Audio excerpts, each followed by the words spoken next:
মনে হতে পারে যে কোনো কোনো পার্টি তো একসঙ্গে 42টা ঘোষণা করে দিচ্ছে, কোনো কোনো পার্টি কিছু ঘোষণা করছে, বাকি রাখছে কিছু, এরকম আছে। আমাদের ক্ষেত্রে বাস্তব অবস্থাটা আপনাদের বললাম, আমরা তো বাম ফ্রন্ট, অন্য কেউ ফ্রন্ট নয়। আমাদের বামপন্থী দলগুলোর সমাহারে বামফ্রন্ট গড়ে উঠেছে, যার ইতিহাসটা একটু প্রাচীন, এবং সেটাও গড়ে উঠেছে লড়াই সংগ্রামের নানা অভিজ্ঞতার ভিত্তিতে। বামফ্রন্ট গড়ে উঠেছে। বামফ্রন্টের আগে ছিল যুক্তফ্রন্ট, তারও আগে ছিল ইউএলএফ, তারপর সব পথ পরিক্রমা করে বামফ্রন্ট গড়ে উঠেছে। স্বাভাবিকভাবেই আমাদের এরকম খেপে খেপে প্রার্থী ঘোষণা করতে হচ্ছে। আর দেশের যে রাজনৈতিক পরিবেশ পরিস্থিতি আছে, তাতে আমরা লক্ষ্য করে দেখছি যে একটা স্বৈরাচারী প্রবণতা দিল্লির কেন্দ্রের সরকারের পক্ষ থেকে দেখা যাচ্ছে। তারা এমনভাবে পদক্ষেপ গ্রহণ করছে যেন they can do and undo anything. এটা ভারতে গণতান্ত্রিক ব্যবস্থার পক্ষে সুস্থ নয়। যদি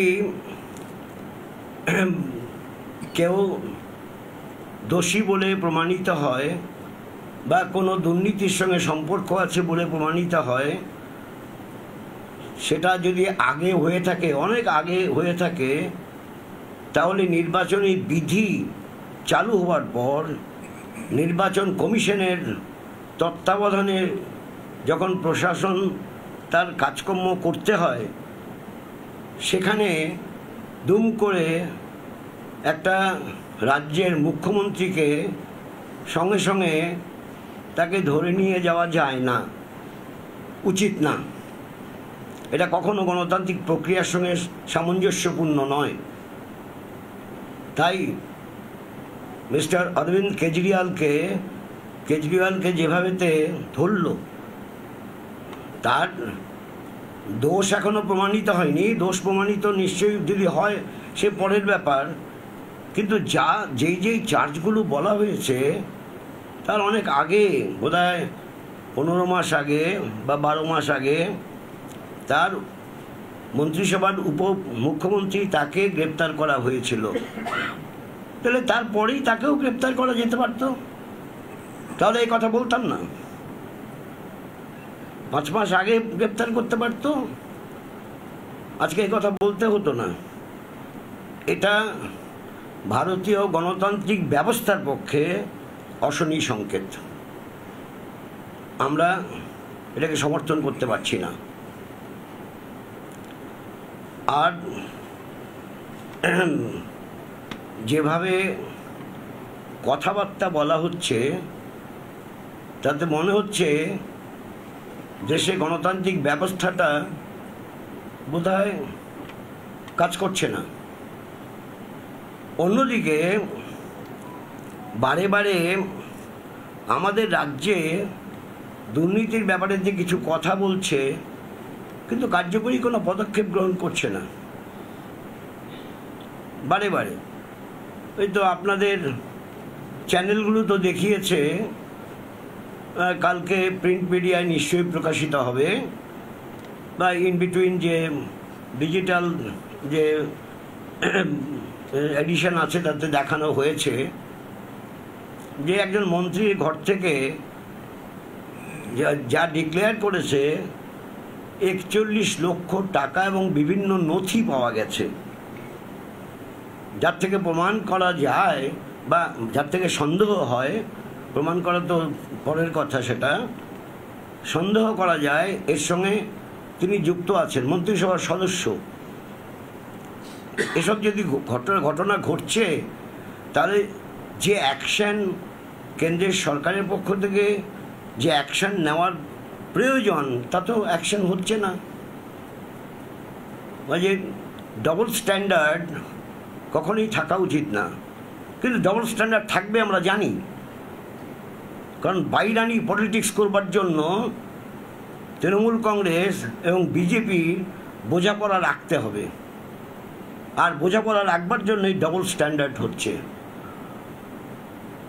আমরা এ ধরনের কেন্দ্রের বিজেপি সরকারের নীতির আমরা তীব্র প্রতিবাদ করি। এই হচ্ছে কথা। আর যে ঘটনা ঘটে গেল গার্ডেন রিচে, অকল্পনীয়। 11টা মানুষ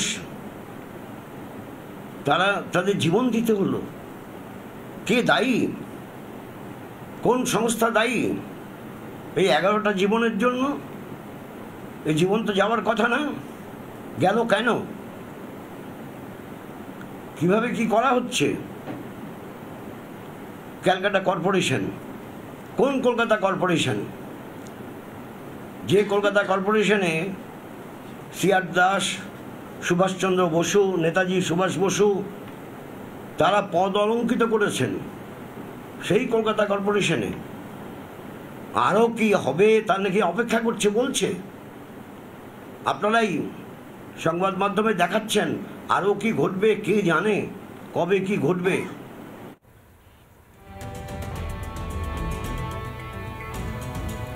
ফ্রন্ট চেয়ারম্যান বিমান বসু বেশ কিছু আসনের জন্য প্রার্থী তালিকা ঘোষণা করলেন এবং সাংবাদিক সম্মেলন থেকে গার্ডেন ব্রিজ প্রসঙ্গও তিনি তুলে ধরলেন, অরবিন্দ কেজরিওয়ালের গ্রেপ্তারির প্রসঙ্গও তুলে ধরলেন। সব মিলিয়ে কিন্তু বোঝাই যাচ্ছে যে প্রার্থী তালিকা ঘোষণার পর আসন্ন লোকসভা নির্বাচন, আর 19শে এপ্রিল থেকে শুরু লোকসভা নির্বাচন, হাতে আর বেশি দিন বাকি নেই।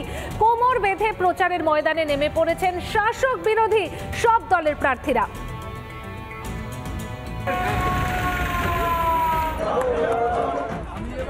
জেলায় জেলায় প্রচারের ধুম। উত্তর থেকে দক্ষিণ নিজ নিজ লোকসভা কেন্দ্রে প্রচারে ব্যস্ত ডান বাম প্রার্থীরা। বৃষ্টি মাথায় নিয়েই প্রচার সারলেন আলিপুরদুয়ারের বিজেপি প্রার্থী মনোজ টিগ্গা। চা পাতা তুলে প্রচার মনোজ টিগ্গার। চা বাগানে গিয়ে কথা বলেন চা শ্রমিকদের সঙ্গে। আমরা চেষ্টা করব যাতে প্রত্যেক চা বাগানে গিয়ে শ্রমিকদের সাথে দেখা সাক্ষাৎ করে ওনাদের যে সমস্যা রয়েছে সে সমস্যা আমরা শুনবো এবং আগামী দিন সে সমস্যা সমাধানের দিকে আমরা সহানুভূতিপূর্বক আমরা সেটাকে কাজ করব। বৃষ্টিকে উপেক্ষা করেই প্রচার ময়দানে নামলেন জলপাইগুড়ি কেন্দ্রের সিপিএম প্রার্থী দেবরাজ বর্মন। জেঙ্গু আঝাড়, ভান্ডিগুড়ি সহ বিভিন্ন চা বাগানে প্রচার সারলেন বাম প্রার্থী। আমরা শ্রমিকদের কাছে আবেদন করলাম যে এই কাস্তে হাতুড়ি তারা চিহ্ন, যেটা আসলে এই শ্রমিক মজদুরদেরই চিহ্ন, তো তাকে তারা যাতে জয়যুক্ত করে এবং দিল্লিতে নিয়ে গিয়ে এই দাবিকে আইনে পরিণত করে তাদের অধিকারকে আইনে পরিণত করার জন্য আমরা প্রতিজ্ঞাবদ্ধ।